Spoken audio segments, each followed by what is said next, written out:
In this video, we'll introduce you to the Triumph Trident T160 full recommission and ride project.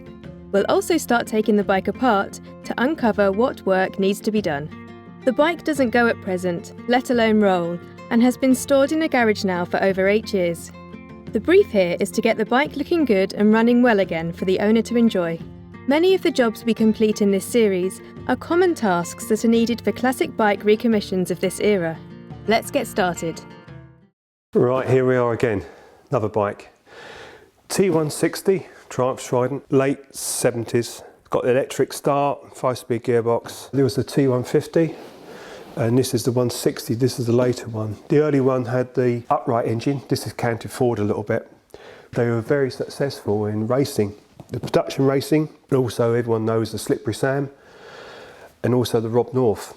Now, they had a few issues, I think, with valve assembly, but more in racing. They had a little bit of trouble with the top end cylinder head. And you often see the Triumph Tridents, they reposition the spark plug. They have a central plug in the head rather than on the side. Very similar, get back to the X75 Hurricane. It's really the same engine. This one I say is a step on because it's got the electric starter here. But yeah, she's a big old lump. It's been off the road, as far as I know, for about 8 years. And the owner wants it recommissioned. Now, this one is going to be a little bit like the A65. It doesn't want too much money spent on it really, because the mud guards in the headlamp and the shrouds, there is the surface rust, and they're not dinked, there's no dents, and this will clean up to a certain degree. Now, he wants to ride the bike, and I've encouraged him that, you know, it's all as it should be. Why don't we just clean everything up and we can get that surface rust off? Okay, it'll be pitted, but it's a bike that, to be honest with you, if you could throw a lot more money in having it all re-chromed, then you probably wouldn't ride it. Now, he wants to ride it. Now, I'm going to go right through everything. Basically, we have the tank off, we'll have the wheels out, we're going to put new tyres on because they've gone really hard. They're good tyres, but they've gone hard because they've been standing. These are the Road Rider tyres. Now, this is what we normally use on classic bikes. They're quite a soft compound, but a good tyre. They're good on the track, good on the road, but yeah, really make the bike handle well. So a pair of these on that T160 would be really nice. It'd give me a lot more confidence riding it too. But old tyres, don't ever risk it. You'll probably end up down the road if you do. So we're going to take the wheels out, we'll take the brake cylinders apart because the pistons are probably stuck, because push it along now is very difficult. Obviously the brake stays on, hangs on, so new seal kits in the brake cylinders, front and back. Now, these are Lockheed brakes. Now, when you put the brake on, it drags a little bit. I think it's the front one that's worse. Now, if you find that you've got this sort of setup and you drop your caliper off and you take your pads out, but you can't get your pistons out, there's a little trick. The little trick is take your bleed screw out, which is here, undo that, put a grease nipple in there, okay? Then get a grease gun. Then put your grease gun on. You want a grease gun like this, which has got the lever type.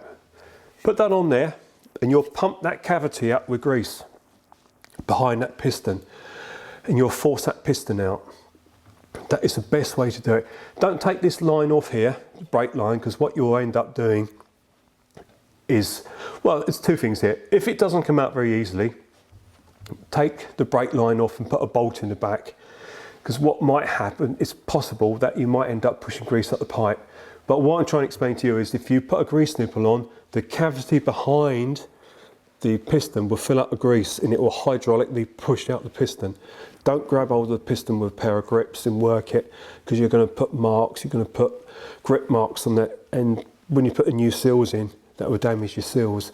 You should be able to get your pistons out and clean them up and put them back in with new seals, because that's what we're going to need to do. We're going to have to take the seals out and clean up behind, good lube up, and you know, that'll be fine, that piston to move in and out freely. Yeah, mud guards off, clean everything up, all those sort of things done.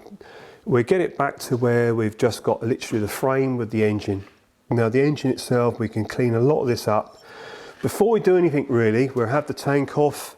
The carbs obviously got to come off and be put through the cleaner. The other thing I did say to him, we might have to check the pushrod seals, because the pushrod tubes fore and behind, on the bottom is there like a neoprene rubber seal. they probably are perished. So it's really a good idea that we drop the head off and we do the valves on it. It's worth doing because it's been standing. So, and the seats might be a little bit messed up because it's been sitting with an open valve, maybe with some pitching around the valve seats. So your push rod tube seals need doing, cylinder head off. All this will clean up, but really I think it would be quite a straightforward bike to do. It's just been standing, it will clean up really nice. It'll look a bit like the A65, it'll be a nice bike. And I've encouraged him that, you know, it should be a bike that's ridden. I mean, lifting the seat, it's the first time I've done that, looking underneath there. You know, it's really like, seat pan, really good condition. It's been in a fairly good garage. It hasn't leaked, it hasn't suffered too much. It's got what you expect after standing for those amount of years. Indicators doesn't want replacing, you can pick those up, no trouble at all. The only thing on here that's different, he's got pea shooters on here. He likes the sound of those. Now what we'll do is we'll get another set. These are pattern ones, they're not the Commando ones, because the bracket's different. So we probably get the correct ones from Norville's. They've got that throaty sound which I've got on the Commando myself.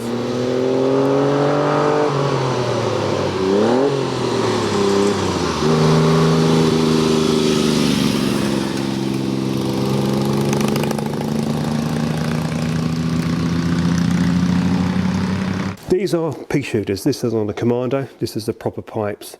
Now, the pea shooter on the Commando, you've got the bracket like this. It's not a slide bracket, it's two lugs here, tap threads. It locates onto a plate with thimble rubbers. It's all rubber mounted. But these are the silencers that we'll put on that bike. It will make it very throaty, you get a lovely sound, and they look good too. But these are genuine. What's on there at the moment are pattern pipes, and really don't do it any justice. Okay, we're not even going to try and turn the engine over today because all the oil, because that period of time is now dropped into the crankcase. So it'd be silly to try and turn it over. We need to drain the oil off anyway. We will drop the oil off out the bottom. When we've got a tank off, we'll have the plugs out, we'll do a quick compression test to get an idea what it's like really. But we're going to have the head off anyway, but I'd like to see really what it's like before we go too far. But I don't think we've got to do it any more than carburetor overhaul, cylinder head off, re-seat the valves, check the guides obviously, push rod tube rubbers, top end overhaul really we call that. So yeah, I've encouraged him. We'll do a sympathetic rebuild, recommission and ride it.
Okay, summary of the bike. Now we've got to where we wanted to get to today. We'll just do a little bit more. But you notice when I took the seat off, that came off okay, and the tank, the rear mount came off, but it wouldn't pull away. Now the two rubbers at the front of the frame were very dry, been on there a long time. I was very wary of pulling the tank off too quick and something getting damaged. But that literally just pulled straight away. Rear wheel spindle was a bit tight getting it out. The caliper was seized on the back, so it made it a little bit difficult because the pistons are stuck out. Same with the front wheel. We had to slacken off the back of the caliper because the pads wouldn't retract back into the caliper because they were seized as well. And what we're going to do in a moment, we're just whip the plugs out and do a compression test on the engine. But all the cycle parts there on the bench. Seat's in good order. We'll just give that a nice clean up for him. The tank was very careful with the tank. The tank is a nice tank. So we're going to clean that up. We've got a different tap here, so we'll make sure it's got a pair of the correct taps. We'll put that tank away, we'll clean it all up, flush it all out, and do the tank first, probably, then wrap it all up so it's out the way. So in a cardboard box all wrapped, so nothing can happen to it. Now, the pea shooters, obviously people know with these they don't have pea shooters, but these are patterned, they're not very good. Now, all the downpipes, all the exhaust pipes from the engine, they're all nicely clean up. There's just a clamp here for the splitter pipe on the front that's just threaded rod. We'll do that nicely. We'll have a proper stub made up with a spacer. It pulls up properly. But that's all in good order. Front mudguard. As I said with this, we're not going to re-chrome it. We're going to, as with the back one, we give that a really good clean. And underneath here, we'll treat this. We'll clean it right back. We'll get that right back, and I would treat that as well on the inside. But I think, you know, the bike will clean up really well. And looking at that now, to how you'll see it the next time, it'll look completely different. We've got the pads in here still. We've still got split pins in front, but they're all corroded, as you can see here. And the pistons obviously are stuck in the caliper. So we need to split the whole lot down, get the pistons out, put seal kit in there, clean the whole lot up. I'm sure we can get that back okay. I'm just flexing the front, the brake hose, rear brake hose, and you can see it's perished. So here, we've got to replace this. On the front brake, we've removed the back of the caliper. I say removed it, we've slackened off the bolts to extend it out so we could get the pads out, because the pistons wouldn't retract properly and it wouldn't let the wheel go. So it's the same again, pistons out, overhaul kit. That's not quite so bad, that one. Looking over where we are at the moment, if you look at the clocks, they're okay, all clean up, I should imagine. But in the bottom of the clocks, there are these big grommets, and they've dropped out. But all the cables will be taken off, and we'll lube the cables. Now, the speedo cable, that's needs replacing. The actual outer sleeves are all cracked away, and that needs doing. But all these headlight shrouds here, we'll probably drop the shell out, take the lamp out, and we'll clean all this lot up. That'll come up really well. The gaiters, I don't think they're perished, but we'll check those anyway. But we're going to check the fork legs are not all corroded the other side, because we don't want the forks coming up on the stanchions and messing up the seals. So we'll make sure they're okay. We check in there. But the rubbers here, like here, that one's okay. This one's a bit perished. We'll see if we can get those. But yeah, it's fairly good here. This is fairly good. We do the head brace bearings, we pack these with grease. We need to do that. Things like here, the mount here, that's the rubber mount there is perishing, so we replace that. It's the things like rubber grommets where the cables run through the brackets. They've disintegrated. Now we're looking at the engine now, the top of the engine. Any hoses, like rocker feed rubber hoses to replace. But we're going to whip the plugs out, like I said, and we'll do a compression test today. But the next time we'll have the rocker boxes off, we'll have the head off. I've already mentioned about the push rod tube oil seals are need a replacement. Now we drop the exhaust system off. You can see these front push rods, and you can see that these tube seals are leaking. There's quite a lot of engine oil around here that's dropped down. So that's hence why we're going to do that. See these perished. These are all perished, but these are all, you can pick these up. See what happens over a period of time. Rubber breaks down. You see it breaking up there. So now we've got access to the battery, rectifier, and all the other components here. Coming back to the speedo drive cable, you can see the outer sleeving. The plastic's gone, and also it's let water inside. You can see the cables inside moving. So we need to replace this anyway. But what we're going to do next, we're going to remove the rear mudguard, the grab rail, and that should be today all the cycle parts off. Okay, we're just stripping back the insulation around these wires. Now these ones, this is on the main light wires. These ones are the indicators. It's been apart before. So what we're going to do is just take the insulation off. We'll just break these connectors here.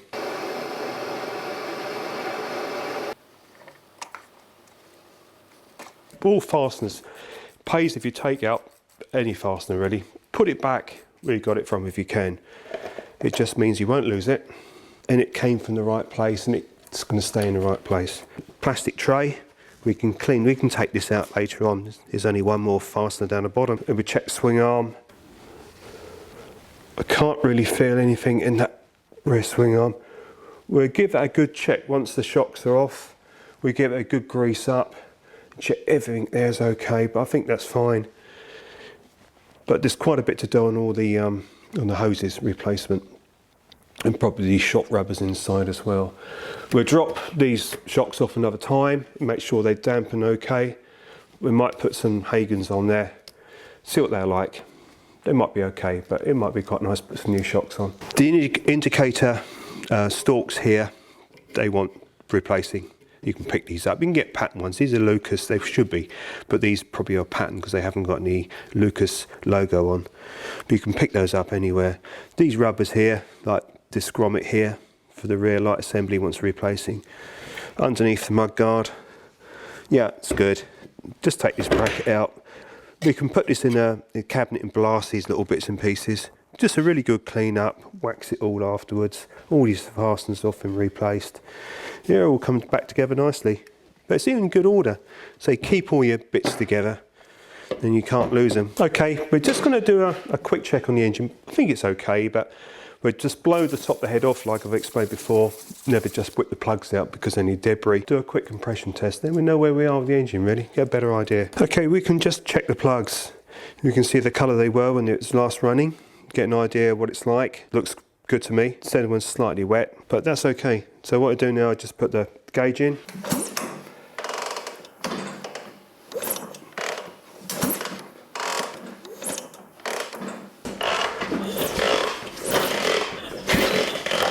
Summary of compression test.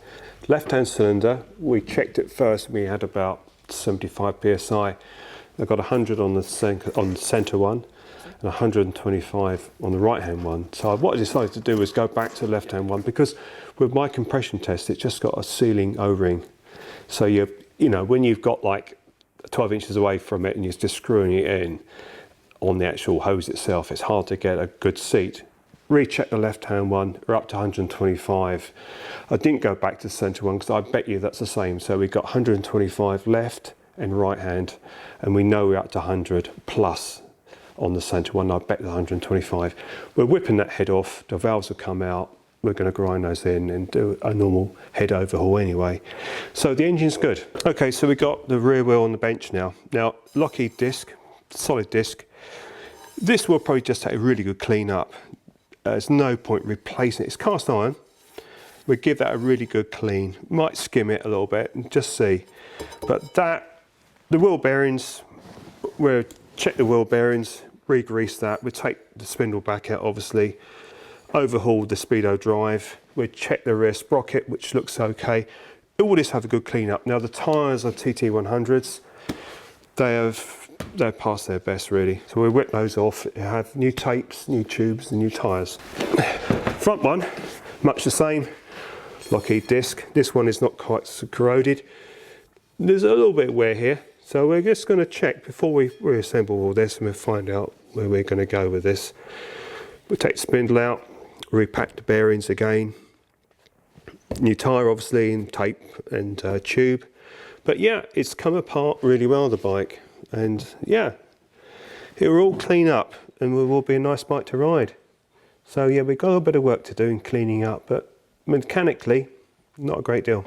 Next time we're going to remove the battery We'll probably take the airbox off next, take the oil tank out, we'll take the carburetor bank off, all three carbs will come away first, get those out of the way. We'll take the rocker boxes off and we'll take the cylinder head off. Then we can strip that down, take the valves out, check the guides obviously, and do all the work that's necessary on there. So that's it for today, and we look forward to seeing you next time.